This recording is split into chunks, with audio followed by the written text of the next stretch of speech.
Hello great മീഡിയസിലേക്ക് സ്വാഗതം.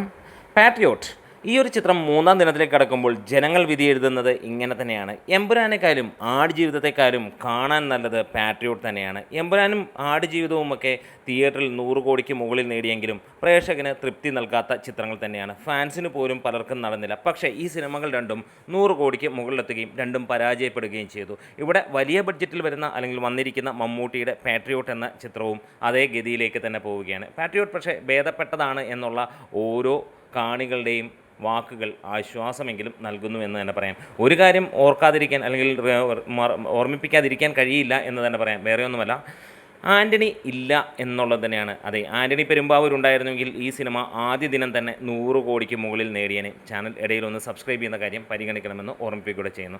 അതെ, ആൻ്റണി എന്ന ആ ഒരു വ്യക്തിയെ നമ്മൾ അങ്ങനെ തന്നെ കണ്ടേ കഴിയുള്ളൂ. കാരണം മലയാള സിനിമയെ ആ റേഞ്ചിലേക്ക് അല്ലെങ്കിൽ ഈ കാണുന്ന റേഞ്ചിലേക്ക് എത്തിച്ചത് മമ്മൂട്ടിയും മോഹൻലാലും ഒന്നുമല്ല, ശരിക്കും ആൻ്റണിയുടെ മാർക്കറ്റിംഗ് തന്നെയാണ്. അതെ, മോഹൻലാലിൻ്റെ സിനിമകൾ 100 കോടിക്ക് മുകളിലേക്ക് എത്തിക്കാൻ ഏറ്റവും കൂടുതൽ പ്രയത്നമെടുത്തതും മലയാള സിനിമയെ 100 കോടിക്ക് മുകളിൽ എത്തിക്കാൻ പ്രയത്നമെടുത്തതും ആൻ്റണി പെരുമ്പാവൂർ തന്നെയാണ്. പല സിനിമകളും നമ്മൾ കാണുന്നതിന് മുമ്പ് തന്നെ അല്ലെങ്കിൽ ഈ 100 കോടി എന്ന് ചിന്തിക്കുന്നതിന് മുമ്പ് തന്നെ 100 കോടി അടിച്ചു എന്നുള്ള വാക്കുകളും പിന്നീട് സ്ഥിരമായി 100 കോടിയിലേക്ക് മലയാള സിനിമ എത്തുന്ന കാര്യവും എത്തിച്ചത് ആൻ്റണി പെരുമ്പാവൂർ തന്നെയാണ്. അതെ, ആൻ്റണിയെ കണ്ടു പഠിക്കൂ എന്നുള്ളത് തന്നെയാണ് ബാക്കിയുള്ള നിർമ്മാതാക്കളോട്, പ്രത്യേകിച്ച് മമ്മൂട്ടി സിനിമകൾ ചെയ്യുന്ന നിർമ്മാതാക്കളോട് പറയാനുള്ളതും അത് തന്നെയാണ്. നല്ല സിനിമകൾ മമ്മൂട്ടിയുടെ 6-7 എണ്ണം 100 കോടിക്ക് മുകളിൽ കടക്കാനുണ്ടായിരുന്നെങ്കിലും ഒരെണ്ണം പോലും ആ റേഞ്ചിലേക്ക് എത്തിക്കാൻ കഴിഞ്ഞില്ല.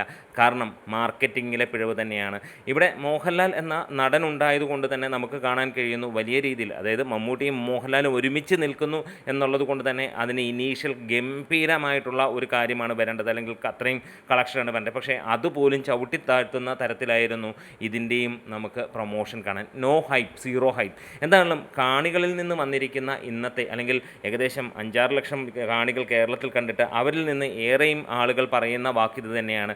എമ്പുരാനെയും അതേപോലെ തന്നെ ആടുജീവിതത്തെക്കാളുമൊക്കെ മികച്ചതാണ് ഈ ഒരു സിനിമ. ഇത് സിനിമ കണ്ടപ്പോൾ നമുക്കും തോന്നിയ ഒരു കാര്യം തന്നെയാണ്. പക്ഷേ എനിക്ക് ആടുജീവിതത്തെക്കാൾ മികച്ചതാണ് എന്നുള്ള ഒരു തോന്നിയൊന്നും എനിക്കുണ്ടായില്ല. പക്ഷേ എമ്പുരാനേക്കാളും നല്ലതാണ് എന്നുള്ളത് എനിക്ക് തോന്നുകയും ഉണ്ടായി. കാരണം എമ്പുരാൻ എന്ന ചിത്രം കണ്ടു തീർക്കാൻ തന്നെ വലിയ ബുദ്ധിമുട്ട് തന്നെയാണ്. ഇപ്പം ഈ ഒരു പാട്രിയോട്ട് എന്ന സിനിമയുടെയും പ്രശ്നം എന്താണെന്ന് ചോദിച്ചു കഴിഞ്ഞാൽ ആളുകളെ പിടിച്ചിരുത്തുന്നില്ല എന്നുള്ളത് തന്നെയാണ്.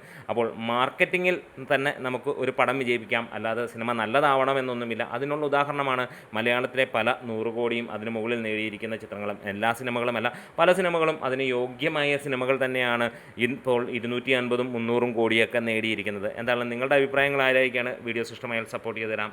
Great medias.